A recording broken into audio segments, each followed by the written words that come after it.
Well, good morning, everybody. Facebook, YouTube, all over the map here today. Just wanted to shout out. I've been doing, getting her done. Got actually, there's three rehearsals tonight. And come to think of it, one at the castle, one at this house over in west over Chelsea area, and then one at the horse farm, equestrian they call it, if you want to be fancy. So we got three weddings tomorrow. They're all at about close to the same time, so I can only do one of them. But anyway, I'm uh, I'm on the road. This is not only Feigg Day, the day Friday, the day named after the Nordic god Odin, but it is also Indigenous Peoples Day. And indigenous people. What are the indigenous people? Well, commonly in our country, these indigenous people are what is commonly called the American Indians or the Native Americans. And in reality, they're neither one because they're not native to America. There was no America. That's number one. Keep that straight. And number two, they were not Indians. Just because settlers came and landed on these shores of India, and they were Indians, but they're not. They're indigenous, and they have different names, Cherokee, a lot of variety of different tribes in their native ways, if you will.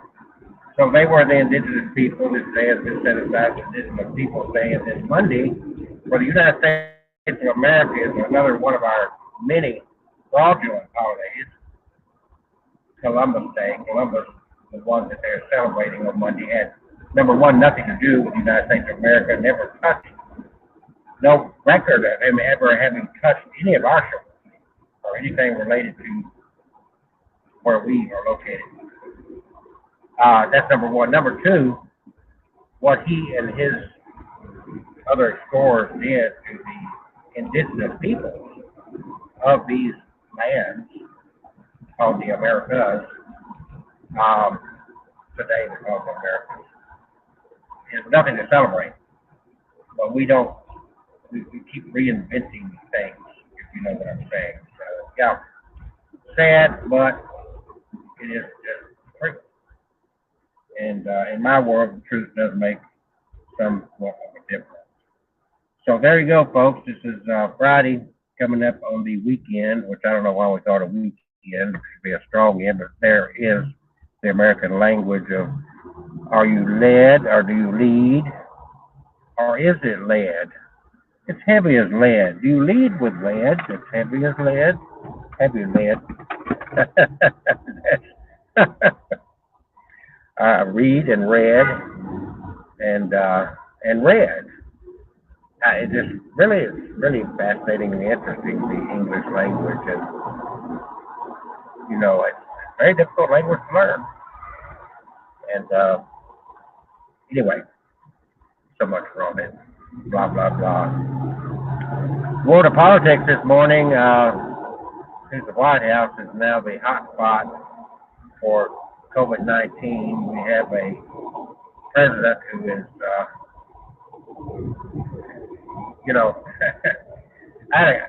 let me put it this way. I have dealt with cults. I've dealt with people coming out of cults. I've dealt with brainwashed people, and I can detect a cult member, a cult follower,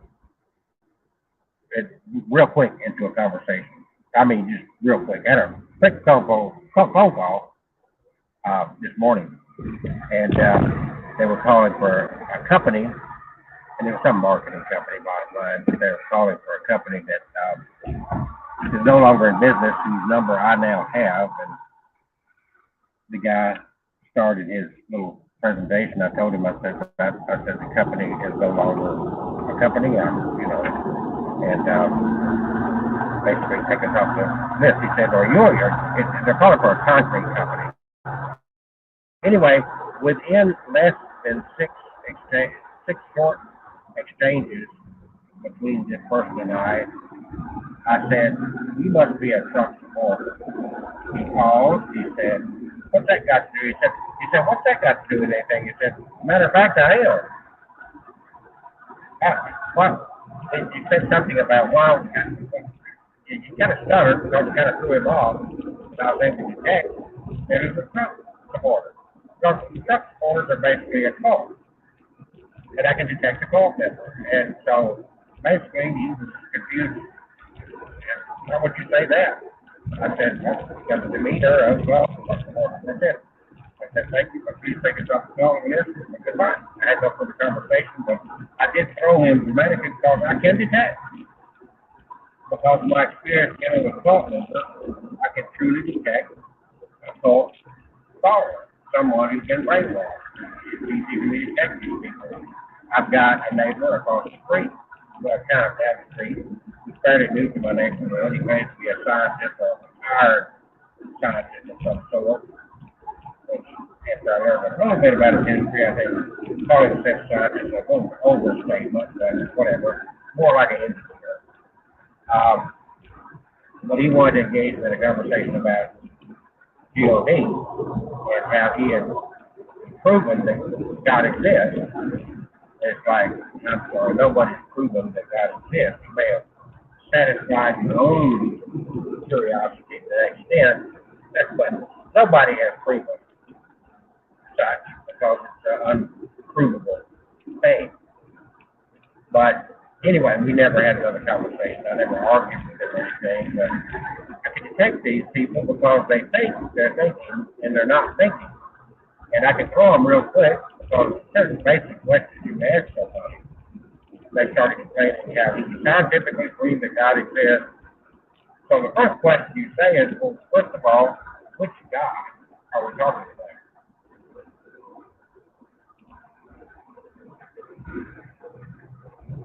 And that's the first thing. Because that question there, majority of times when they come out with a statement like that, they're going to point to the God of whatever their culture promotes. Of course, in our culture, Christianity would be the number one. And, well, not the only one, but they would like to think they're the only one. And it's like, well, how do you know that it's this God versus all these other gods? And they can't answer those questions. They're at a total loss. Like, okay, so you prove to yourself, basically, that, and I'm not going to get into that, what proves I know, but the first thing I want to know is, if I make a disclaimer, I want to know what God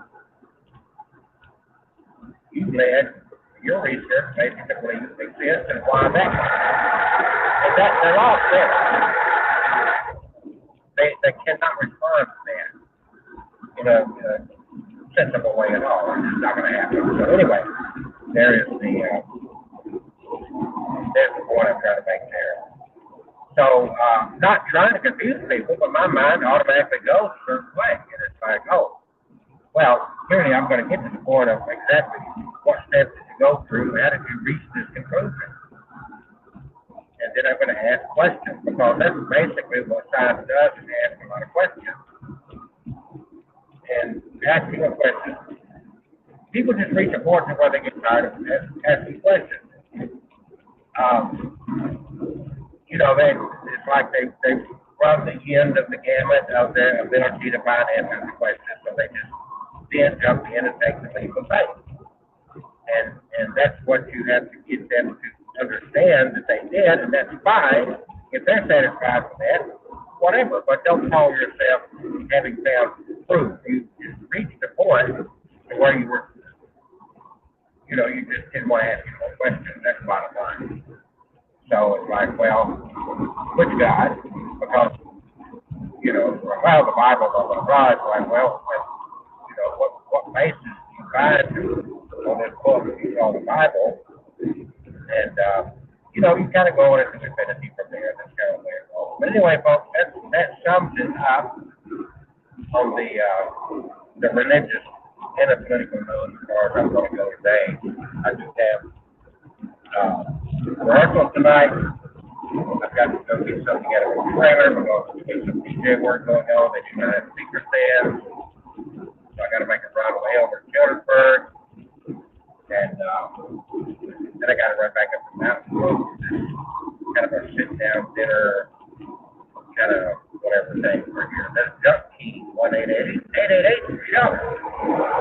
All in all, we have a wasteful society.